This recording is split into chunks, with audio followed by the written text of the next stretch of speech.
Ito ang Tinig ng Pag-asa, isang palatuntunan sa radyo na nagsasabing si Jesus ay muling darating, tiyak na darating at malapit nang dumating. Kaya kaibigan, kumandatan siya sa lubungin.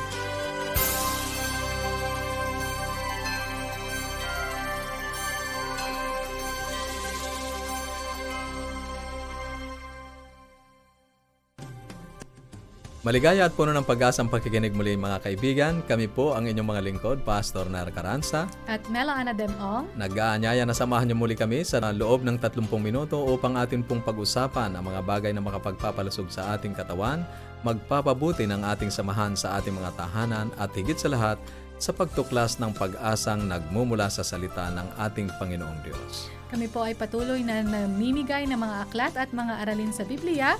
Kung nais niyo pong makatanggap, pakipag-ugnayan lang po kayo sa amin. Maaari po kayong tumawag or i-text po ang inyong kompletong pangalan at kompletong address sa 0917-564-3777, 0917-564-3777 or sa 0919-0001777, 0919-0001777. Para po sa mga kaibigan natin na nasa ibang bansa o nasa probinsya, maraming salamat po sa inyo pong pagsubaybay. Pwede rin po kayong tumawag ng libre. I-dial nyo lang po ang 1-800-132-20196. 1-800-132-20196. Maaari din po kayong magpadala ng mensahe sa ating Facebook page. Ang ating Facebook page /AWR Luzon, Philippines. At para po naman sa mga gustong mag-send ng message sa email, ang ating pong email address connect@adventist.ph. Meron din po tayong site for Bible study resources. Madali po ditong ma-access yung mga Bible study guide. Pumunta lang sa bibleschools.com/Central Luzon. May mga guide po dito for children at meron din pong for adult. Bago tayo magpatuloy, ay nais nating batiin ito si Neneng Combaliser. Malayo ang kanyang pinaroroonan sa Infanta, Quezon. Kaya atin pong siyang binabati. Maraming salamat sa inyong pakikinig at sa iyong pagsubaybay.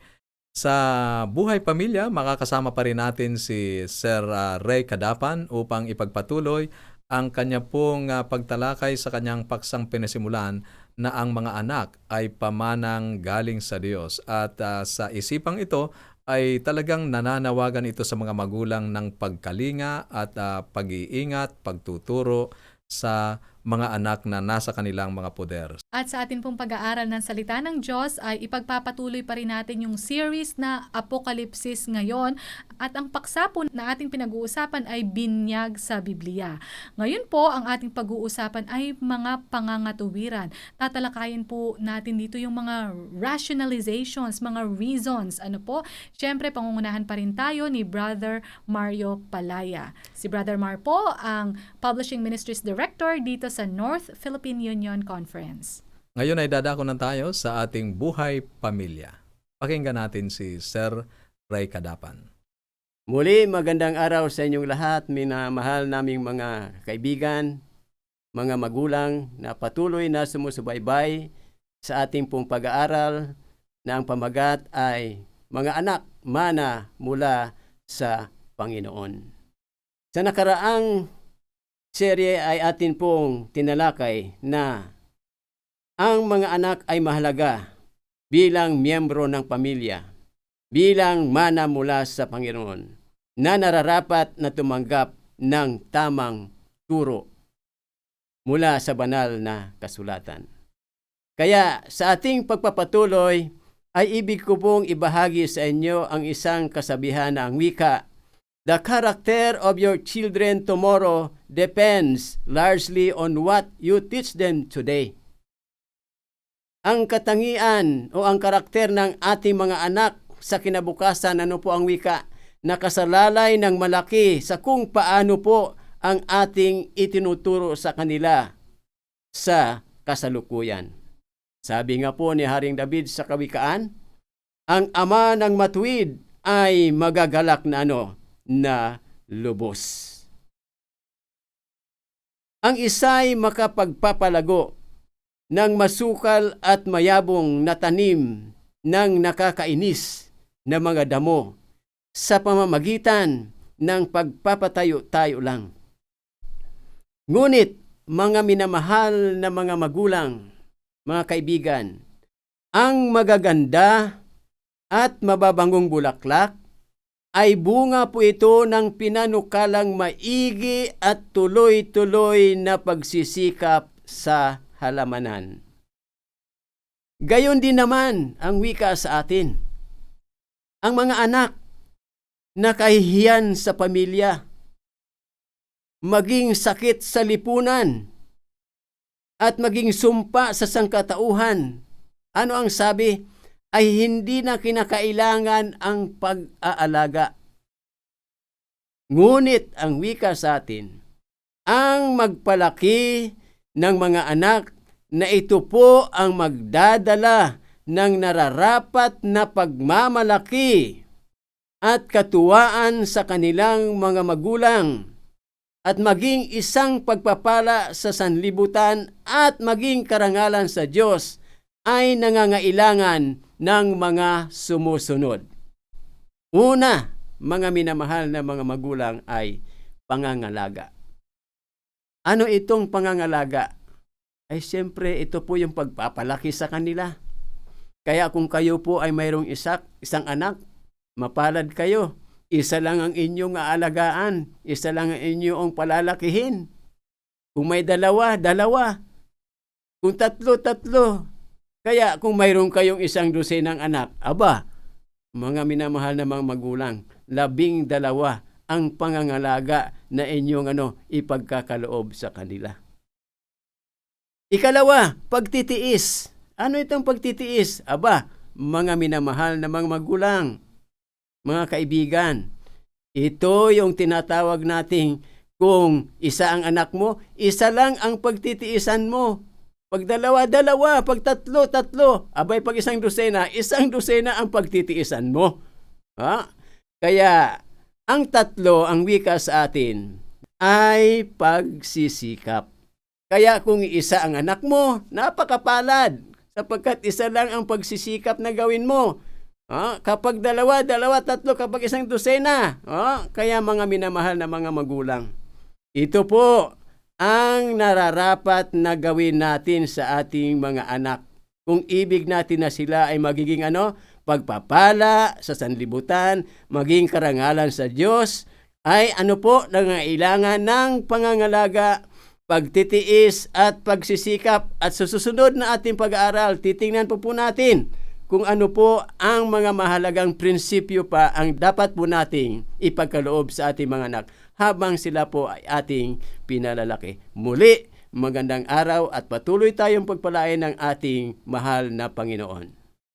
Ang pamilya po para manatiling maligaya, malusog, maganda ang pagsasama-sama, kailangan talaga si Jesus ang nasa sentro. Ang sabi nga po, the family that prays together stays together.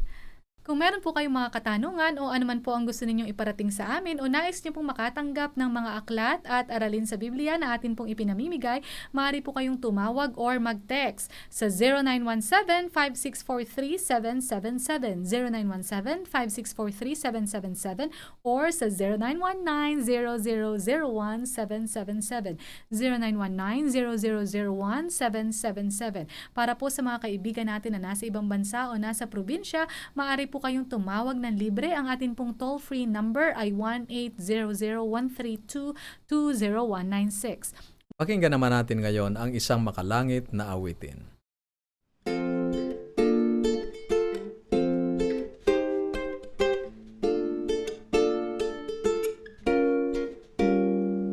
Shall we gather at the river where bright angels' feet have trod, with its crystal tide forever flowing by the throne of God? On the margin of the river, washing up its silver spray, we will walk and worship ever all the happy golden day. Yes, we'll gather at the river, the the beautiful river. Gather with the saints at the river that flows by the throne of God.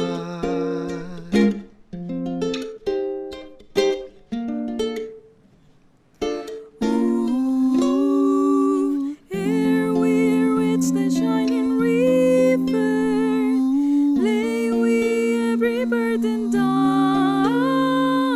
Grace our spirits will deliver and provide the robe and crown. Soon we'll reach the shining river. Soon our pilgrimage will cease. Soon our happy hearts will quiver with a melody of peace. Yes, we'll gather at the river, the beautiful river. Gather with the saints at the river that flows by the throne.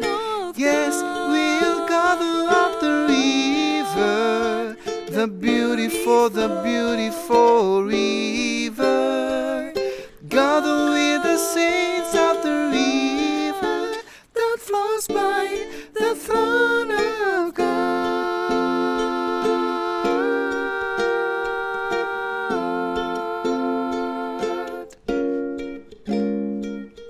Shall we gather at the river?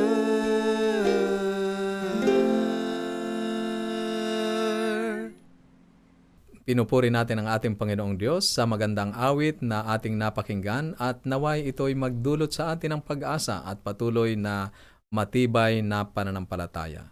Sa ating pagpapatuloy sa pag-aaral sa Biblia, ay muli nating mapapakinggan ang ating panauhing tagapagsalita upang talakayin ang paksang ang uri ng binyag sa Biblia. Pakinggan natin ang pag-aaral sa pangunguna ni Brother Mario Palaya.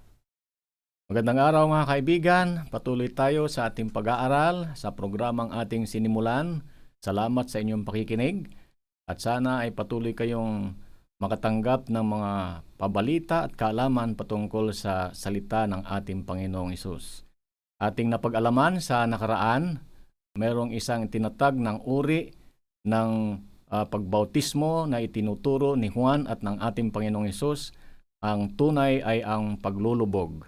Ang paglulubog na ito ay nagpapatunay sa isang kasaysayang ginanap ng ating Panginoong Hesus na siya ay namatay, siya ay nabuhay na maguli, at ganyan din ang mangyayari sa mga taong tatanggap sa Kanya, kamatayan sa lumang kasalanan at paglilibing sa libingang tubig ng bautismo at lalo tigit ay pagkabuhay na muli sa bagong buhay kay Kristo.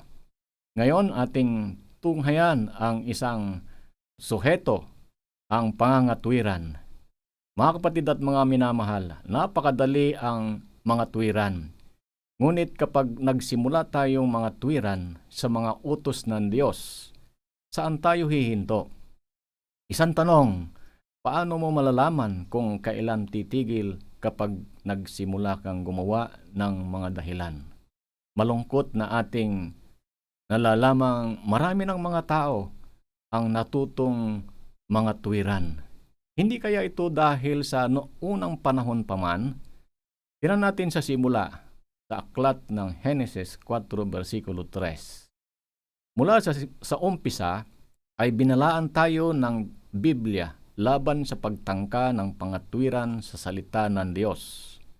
Ang dalawang magkapatid na sina Cain at Abel na parehong pinalaki sa parehong makadiyos na pamilya at parehong tinuruan ng parehong mga magulang na nagkaroon ng unang ugnayan sa Diyos ay sumasamba. Tingnan natin si Cain. Si Cain ay isang napakatalinong binata na nagsimulang nag-isip ng mga bagay at nagpasya na ang Diyos ay hindi naman partikular tungkol sa kung paano natin siya dapat sambahin. Alam niya na nais ng Diyos na ibubuhos niya ang dugo ng isang kordero at gumawa ng isang sakripisyo upang mapatawad ang kanyang mga kasalanan. Nangatwiran siya. Naisip niya na madali para kay Abel, na nag-aalaga siya ng mga tupa. Ngunit siya ay nagtatanim ng mga halaman at ang ilan sa kanyang mga prutas at gulay ay may pulang katas na tiyak na sumisimbolo sa dugo. Kaya't naghain si Cain ng isang sakripisyo sa Panginoon na salungat sa kanyang utos. At sinabi ng Biblia na tinanggap ng Diyos ang sakripisyo ni Abel ng dugo ng kordero. Ngunit tinanggihan niya ang ipinalit na handog ni Cain. Nagalit si Cain nang labis na pinatay niya ang kanyang sariling kapatid. Napakahirap na malaman ang ganitong karanasan na dahil sa pangangatwiran ay nagkaroon at humantong ng kamatayan ng isang mahal na kapatid. Napakadaling mga tuwiran. May nagsasabing hindi ka maliligtas ng tubig. Ano ang pagkakaiba ng kaunting tubig o maraming tubig? Ito ay isang simbolo lamang. Ang dugo ni Kristo ang nagliligtas, hindi binyag. Ito ang mga pangangatwiran ng mga tao. Nangangatwiran, ngunit kapag may sinabi ang Diyos na isang bagay, mga kapatid at mga minamahal, tandaan natin, seryosuhin natin ang mga bagay na sinasabi ng Panginoong Diyos. Dahil pag siya ay nagsabi, yan ang totoo. At pagsikapan natin, sundin ang mga bagay na ito. Tingnan natin ang kasaysayan nila Adan at ni Eva. Nang sabihin ng Diyos kay Adan at Eva na huwag kainin ang bunga ng punong nagpapakilala ng mabuti at masama, yun mismo ang gusto niyang mangyari. Subalit mga kapatid, nakita natin na pagkatapos nito, si Adan ay nangatwiran. Tingnan natin ang muling ibang kasaysayan. Ang kasaysayan ni Noah. Nang sabihin niya kay Noah na gumawa ng malaking daong, ganon niya mismo iyon gustong gawin. Specific ang Panginoon sa pagsabi kay Noah kung paano at gaano kalaki ang kanyang gagawing daong. Ang sinabi ng Panginoong Diyos ay seryosuhin natin. Tingnan natin sa ibang banda. Ang Panginoon ay nagsabi niyang alalahanin ang ikapitong araw at ito ang araw ng Sabat. Sabi niya, pinagpala ko ang ikapitong araw at ginawa itong banal. Tiyak, siya doon. Panampalatayanan natin. Sinabi niya, pang 7 araw, banal. Sundin natin ito mga kapatid. Napakatwiran tayo sa sasabihin kahit anong araw doon sa 7 araw na yon ay pwede naman. Ang sabi ng mga iba, ngunit hindi yun ang sinabi ng Diyos. Ang kanyang sinabi ay yun ang tiyak. Yun ang dapat nating gawin. So, tingnan natin muli. Nang sabihin niyang kailangang mabautismuhan sa tubig, iyon ay ilulubog. Yan ang dapat nating gawin. Ang utos ng Panginoong Diyos, sinabi niya, paglulubog sa tubig. Subalit mga kapatid, napakalungkot na may mga nagpapasiya ng mga ibang simbahan. Nagsasabi sila at nangatwiran sila. Ang sabi nila, masyado namang maabala ang mga tao sa pagbibinyag sa pamagitan ng paglubog. At mga iba pa, sabi niya, kakailanganin mong maraming tubig. Sabi niya, at mga tao ay mababasa sa mga damit sa pagbabautismo. Ito yung mga pangangatwiran ng mga ibang simbahan na gumagawa ng ganitong kapamaraanan ng pagbinyag. Kaya pinasimulan nilang magbuhos sa ulo ng mga tao. Ginawa nilang pangkumbinyente na lang para sa kanilang kapakanan. Ikinatwiran nilang pwede naman iyon. Total, iyon ay isang simbolo lamang. Kaunting tubig at maraming tubig, wala namang masyadong pagkakaiba. Ito ang pangangatwiran ng mga tao. At nung mangyaring ito mga kapatid, sumunod na rin yung mga ibang mga simbahan. Sumunod na rin ang mga ibang hakbangin ng pagbabautismo sa pamagitan na lamang ng mga pagwisik-wisik. Meron pa ngang mga simbahan na gumagawa ng pagbinyag sa pamagitan ng tulot ng rosas, ginagamit ito, at mga iba pang mga kapamaraanan. Pero ito mga kapatid, hindi ito ang binanggit ng ating Panginoong Hesus. Isang matandang pinuno ng Indian, ito isang istorya na pumunta sa isang tao at humingi ng isang Biblia. At pagkatapos nabigyan siya ng Biblia, ito'y binasa at pinag-aralan niya ng puspusan. At pagkatapos niyang mapag-aralan, napag-aralan niya pati ang kapamaraanan ng pagbinyag. Siya ay bumalik at humingi ng isang bautismo. Ang misyonaryong ito na kanyang pinaghinga ng Biblia ay natuwa nung malaman na itong Indian ay gusto nang magpabinyag. Kaya nga't naghanda ang misyonaryong ito, nag-ipon siya ng tubig, at pagkaipon niya ng tubig, ang nakita ng Indian na naghahanda ng tubig itong misyonaryong ito, ang sabi ng Indian, maliit ang lugar na ito, paano ako kakasya dyan? Alam niyo ang sabi ng misyonaryo? Ang sabi niya, hindi mo kailangang ipasok. Ibubuhos ko lang sa iyong ulo ang tubig na ito. Nagtaka ang Indiang ito. Dahil sa kanyang nabasa at napag-aralan ng salita ng Diyos, hindi ito ang kapamaraanan ng binyag na itinuturo ng Biblia. Ang alam ng Indiang ito ay ilulubog siya sa tubig para siya ay mabinyagan. Nang malamang ito, ang Indiang ito ay sinabi niya na, kung ganyan ang alam mo, ang sabi niya, ako na ay hindi magpapabinyag sa inyo. So mga kapatid, ito ay seryosong bagay na isipin kung gaano nakalayo ang tumalikod ng tao sa salita ng Diyos. Kaibigan, mahalagang gawin natin kung sino at ano ang sinasabi ng Diyos. Ito lamang ang ating sundin. Isang tanong, maliligtas ka ba ng tubig?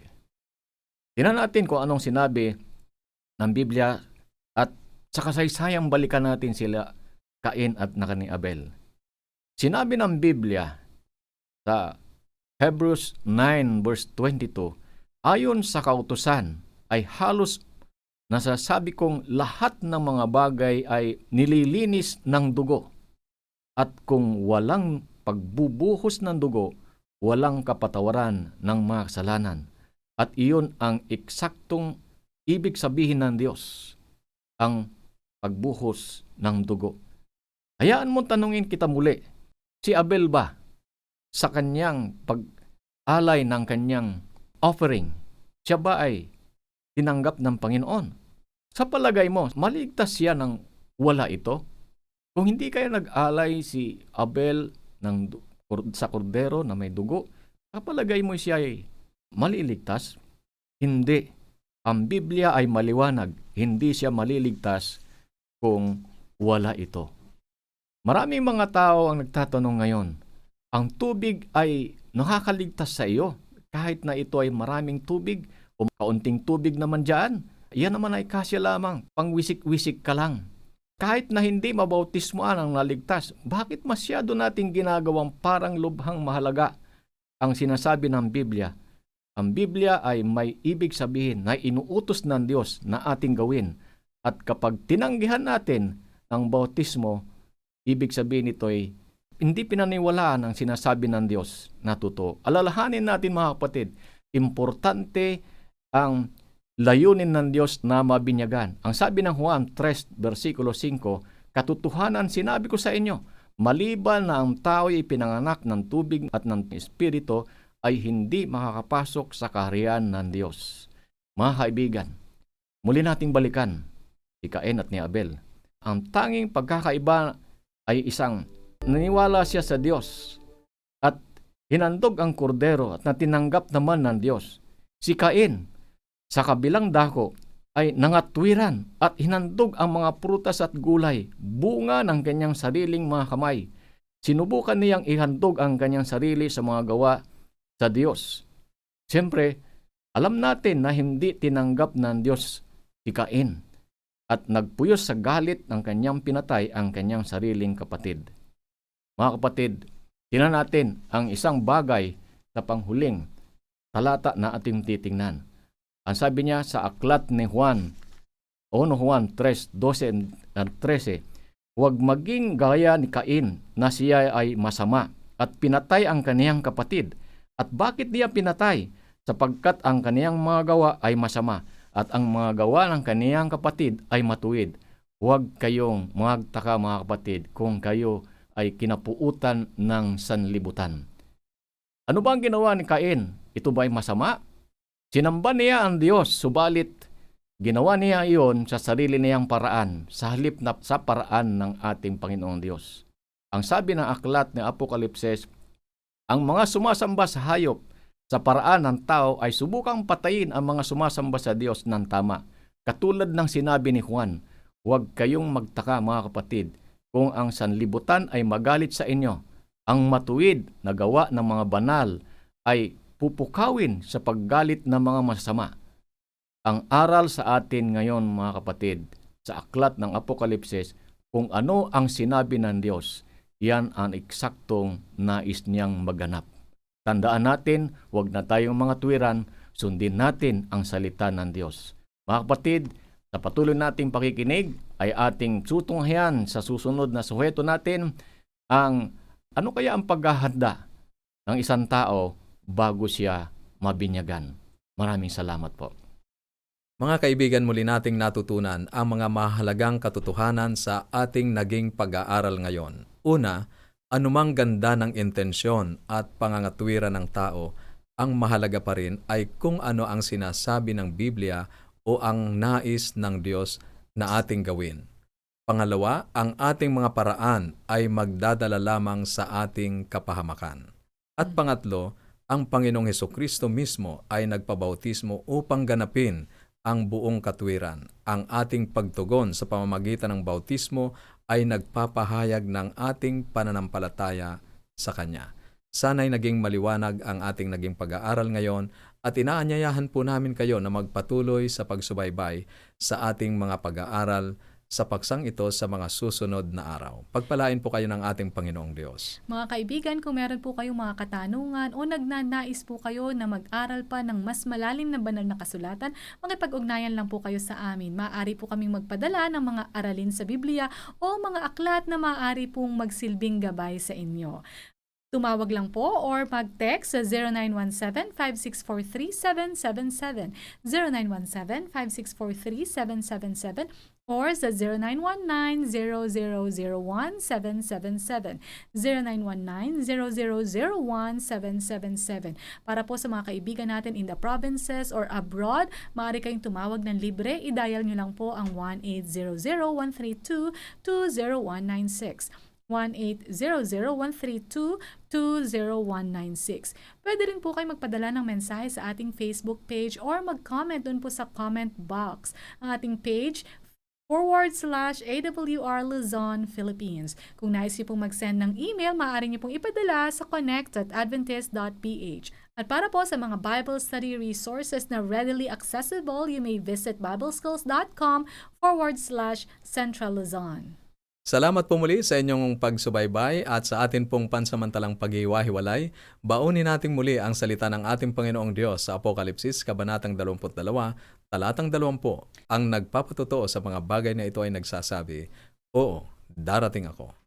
At habang inaantay natin ang kanyang pagdating, panghawakan natin ang kanyang mga salita sa Isaiah 59:1. Narito ang kamay ng Panginoon ay hindi maikli na di makapagliligtas, ni hindi mahina ang kanyang pandinig na ito'y hindi makaririnig. Hanggang sa muli.